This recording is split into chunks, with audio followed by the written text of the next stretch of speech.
మనిషి ఆహారం లేకుండా వారాల తరబడి బతకగలుగుతాడు.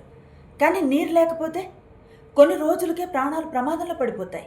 అది ఎంత భయంకరంగా ఉంటుందో సహారా ఎడారిలో జరిగిన ఒక ఘటన ఇప్పుడు ప్రపంచానికి చూపిస్తోందన్నమాట.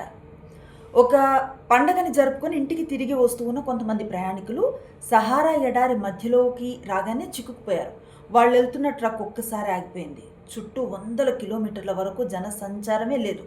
సహాయం కూడా అందలేదు. మొదట అందరూ కొంత ఆశతో ఎదురు చూశారు. కానీ రోజులు గడిచే కొద్దీ వాళ్ళ వద్ద ఉన్న నీళ్లు కూడా అయిపోవటం స్టార్ట్ అయింది.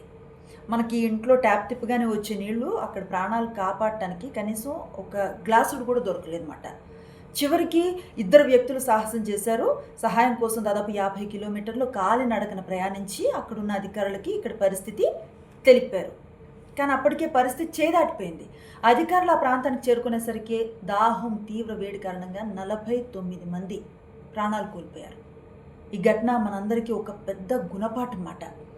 భూమిపై 70% నీరుంది, కానీ తాగటానికి పనికొచ్చే స్వచ్ఛమైన నీరు మాత్రం చాలా తక్కువ.